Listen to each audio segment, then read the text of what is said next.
Hello guys, welcome back to my YouTube channel. So आज हम कलशी विश्वास के एपिसोड में देखेंगे कि अंबिका रायचंद के घर पर अंबिका रायचंद के कमरे में जानकी रायचंद अंबिका को बताती है डॉक्टर की दवाई की वजह से ये रिकवरी तो होनी ही थी, लेकिन जिस मुसीबत में तुम खुद को डाल रही हो उससे रिकवरी होगी या नहीं। फिर अंबिका जानकी रायचंद से पूछती है, माँ मैं समझी नहीं, कैसी मुसीबत, कौन सी रिकवरी। फिर जानकी रायचंद अंबिका को कहती है, देखो बेटा, हो सकता है मेरी बात तुम्हें बुरी लगे, लेकिन सच हमेशा कड़वा ही होता है। फिर अंबिका जानकी रायचंद को कहती है, माँ आप क्या बोल रही हो, मुझे कुछ समझ में नहीं आ रहा। फिर जानकी रायचंद अंबिका को कहती है, इन दिनों तुम रवि की तरफ झुकती जा रही हो, उसकी झूठी बातें और दिखावे का प्यार तुम पर जादू कर रहा है और फिर से तुम उसी के जाल में फंसती जा रही हो। फिर अंबिका जानकी रायचंद को कहती है, माँ ये कैसी बातें कर रही है, कोई दिखावा नहीं है उसके प्यार में, वो सच में बहुत प्यार करता है मुझसे, मेरी बहुत केयर करता है, इसमें कोई दिखावे वाली बात है ही नहीं, मैं जानती हूँ माँ, सच में। फिर जानकी रायचंद अंबिका को कहती है, हाँ जब तुम देविका थी तब भी तुम उस पर ऐसे ही विश्वास करती थी और तुम्हारा यही विश्वास तुम्हें मौत के कगार पर ले आया था। फिर अंबिका जानकी रायचंद को कहती है, माँ मैं जानती हूँ,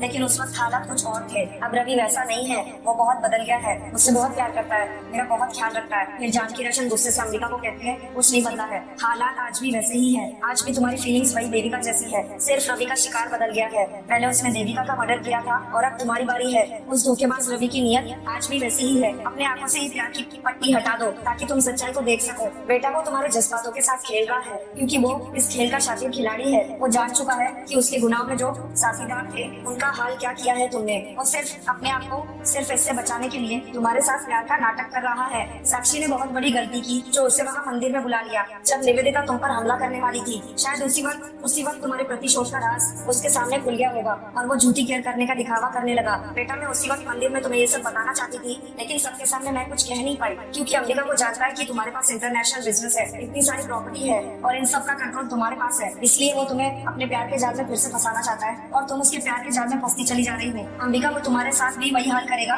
जो देविका के साथ किया था, वो तुम्हें भी मार डालेगा और तुम्हारे मरने के बाद कानूनन ये सारी प्रॉपर्टी उसके नाम हो जाएगी और वो जिंदगी भर ऐश करेगा। फिर अंबिका गुस्से से जानकी रायचंद को कहती है, हाँ बस, माँ आपको क्या हो गया है, आप कैसी बातें कर रही है ये, और अभी ऐसा नहीं है, वो सच में मुझसे बहुत प्यार करता है, वो मेरा बहुत ख्याल रखता है, आपने देखा है जैसे ही मुझे कोई तकलीफ होती है ना तो मुझसे ज्यादा परेशान वो हो जाता है और अभी भी एक सेकंड के लिए भी वो मुझे अकेला नहीं छोड़ रहा है। माँ मैंने उसकी आंखों में प्यार देखा है, उसकी केयर देखी है, महसूस किया है उसका प्यार, वो सब झूठा नहीं हो सकता, आपको कोई गलतफहमी हो गई है, मैं रवि के बारे में अब ऐसा सोच भी नहीं सकती हूँ और मुझे सिर्फ ऐसा नहीं लगता। माँ साक्षी उसने खुद मुझसे कहा कि रवि मुझसे बहुत प्यार करता है, मुझे उसके बारे में कुछ भी गलत नहीं सोचना चाहिए, जैसे आपको डाउट है ना वैसे मैं भी ऐसे रवि के बारे में बातें करती थी, लेकिन मैंने महसूस किया कि मैं गलत सोचती हूँ, रवि बहुत प्यार करता है मुझसे। माँ आप भूल गई क्या, आपने तो मुझसे कहा था कि मुझे सारी पुरानी बातें भूल जानी चाहिए, शायद वो मेरी गलतफहमी हो सकती है, अपने चारों दुश्मनों से बदला लेने के बाद मुझे रवि के साथ खुशी खुशी रहना चाहिए, आपने उम्मीद जगाई थी ना मेरे मन में, और आप जब मैंने आपकी बात मान ली, जब मैं रवि के साथ आगे बढ़ना चाहती हूँ, सब कुछ भूल जाना चाहती हूँ, सब कुछ अच्छा चल रहा है, तो आप ऐसी बातें क्यों कर रही हो माँ मुझसे,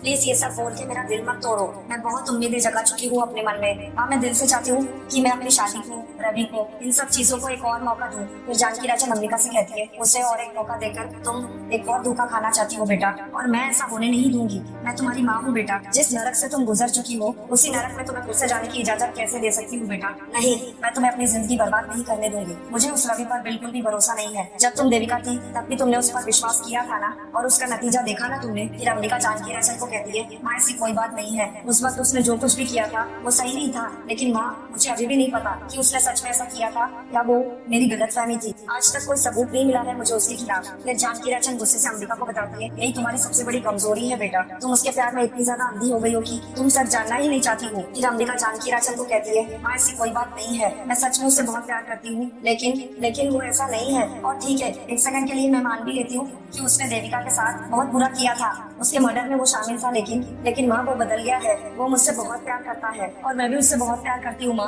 मैं अपनी जिंदगी उसके बिना सोच ही नहीं सकती, मैं मर जाऊंगी उसके बिना, मैं उसके बिना नहीं रह सकती और नहीं रहना चाहती हूँ। माँ फिर जानकी रायचंद अंबिका को कहती है, बेटा यही प्यार तुम्हारे जान का दुश्मन बन जाएगा और मैं तुम्हें इतना बड़ा रिस्क नहीं लेने दे सकती। फिर अंबिका गुस्से से जानकी रायचंद को कहती है, माँ आपको हो क्या गया है, माँ आप शायद भूल रही है, रवि से मेरी शादी हो चुकी है, मेरा पति है वो, और मैं अपनी शादी को तोड़ूंगी नहीं, मैंने बहुत कोशिश की है सब कुछ ठीक करने की और उसने भी कोशिश की है, आपको कोई गलतफहमी हो गई है, लेकिन मैं रवि को नहीं छोड़ूंगी, मैं दूंगी उसे एक और मौका। प्लीज माँ, प्लीज प्लीज मेरी बात समझने की कोशिश कीजिए ना, मैं उसे नहीं छोड़ना चाहती हूँ। अगर वो नहीं रहा ना मेरी जिंदगी में, मैं जीते जी मर जाऊंगी माँ। फिर जानकी राजन भावुक होकर अमेरिका को गले लगा लेती है और उससे कहती है, नहीं बेटा ऐसा मत कहो, काश तुम ऐसा कर पाती, काश तुम्हारी उम्मीदें और तुम्हारा विश्वास सही होता। मैं भी तो यही चाहती हूँ ना कि तुम्हारी जिंदगी में खुशियां ही खुशियां हो, लेकिन ऐसा मुमकिन नहीं है। रवि के लिए तुम्हारा ये विश्वास सिर्फ तुम्हारे लिए मौत का निमंत्रण है और कुछ नहीं। तुम उसके प्यार में अंधी होकर गलत रास्ते पर चलना चाहती हो, लेकिन मैं तुमसे हाथ जोड़कर भीख मांगती हूँ, प्लीज इस रास्ते पर मत चलो, भूल जाओ ये प्यार और रवि से अपना बदला पूरा करो बेटा। फिर अंबिका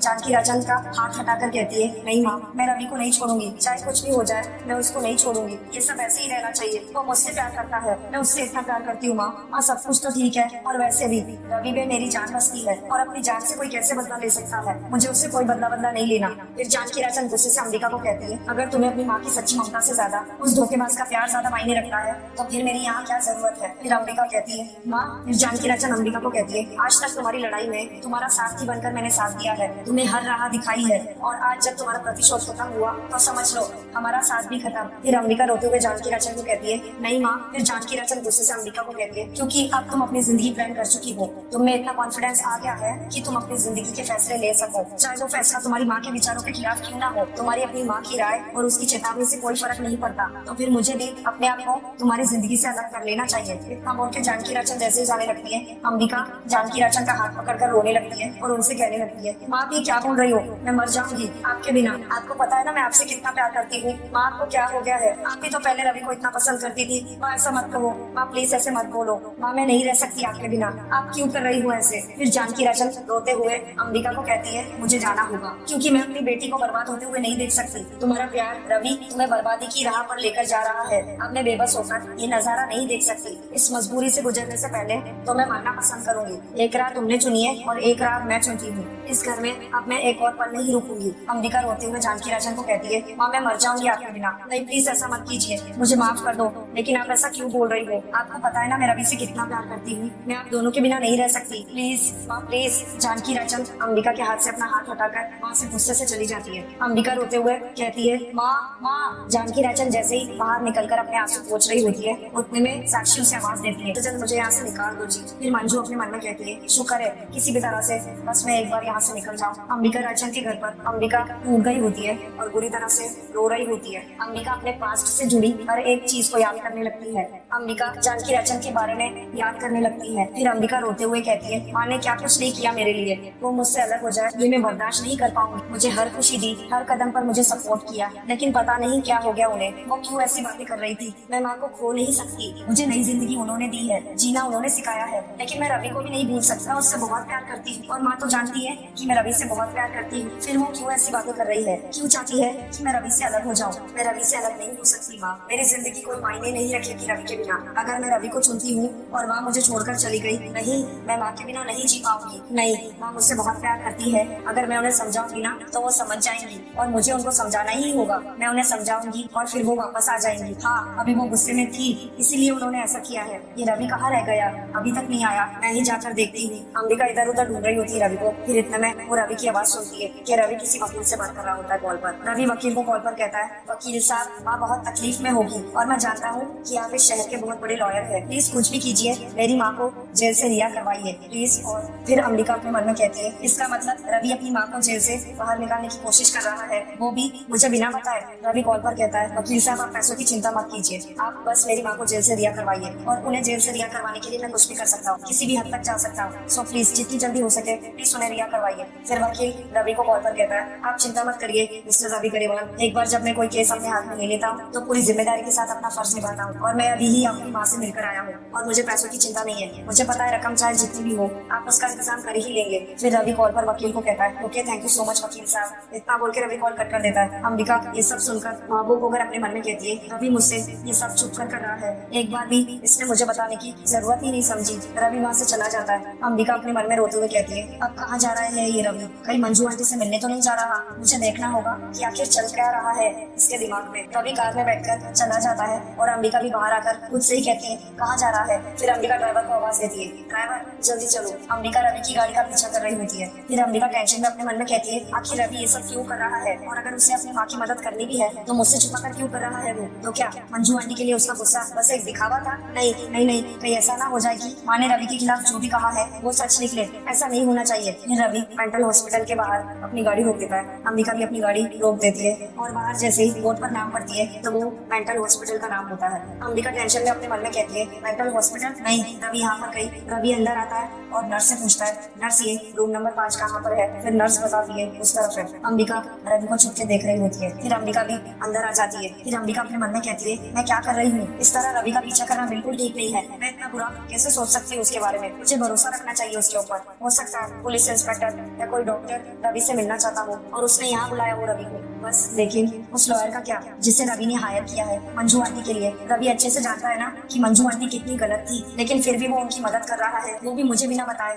वैसे ऐसा भी क्या बुरा कर रहा है वो। अगर वो ऐसा कर भी रहा है तो उसका जायज है ये सब करना। आखिर माँ है वो उसकी और रवि अपनी माँ से बहुत प्यार करता है। एक बेटा होने के नाते उसका फर्ज बनता है। वो ऐसे कैसे अपनी माँ को जेल में बंद रहने दे सकता है। ठीक ही तो कर रहा है वो, पर एक बार मुझसे कह नहीं सकता था। लेकिन क्या पता कि कहना चाहता हो पर झिझक रहा हो ये सोच के कि मुझे बुरा लगेगा। फिर उसके अंदर एक बेटे के सामने एक पति छुप गया हो। नहीं, मैं उसके बारे में गलत नहीं सोचूंगी। अब चाहे वो जैसी भी है वो उसकी माँ है, उसकी इमोशन है अपनी माँ के लिए। अगर ऐसा कुछ मेरी माँ के साथ होता तो शायद मैं भी वही करती ना। इससे रवि की अच्छाई नजर आती है। माँ ने रवि के बारे में बहुत गलत सोचा है। रवि कभी मेरे साथ कुछ गलत नहीं करेगा, मुझसे झूठ नहीं बोलेगा। बस मुझे इसी वक्त जाकर उससे बात करनी होगी, सब कुछ सॉर्ट आउट कर लूंगी मैं। अंबिका अपने आंसू पूछकर अपने मन में कहती है उससे पूछूंगी कि उसने मुझे क्यों नहीं बताया और बता भी दूंगी कि मुझे बहुत बुरा लगा और इसलिए मैं यहाँ तक आ गई। और उसके बाद हम दोनों में सब कुछ क्लियर हो जाएगा, कोई डाउट नहीं रहेगा एक दूसरे के ऊपर। उससे पूछ लूंगी कि क्या वजह है मुझसे ये सब छुपाने। हाँ, बात करके सब कुछ ठीक हो जाएगा। मैं अभी रवि से जाकर बात कर लेती हूँ। उधर मेंटल हॉस्पिटल कमरे के अंदर निवेदिता रवि के गले लगी हुई होती है और ये सब कुछ अंबिका देखकर दंग रह जाती है। अंबिका ये सब देखकर रोने लग जाती है और अपनी माँ जानकी राजन की बात को याद करने लगती है। सो गाइस, आज का कलश एक विश्वास का एपिसोड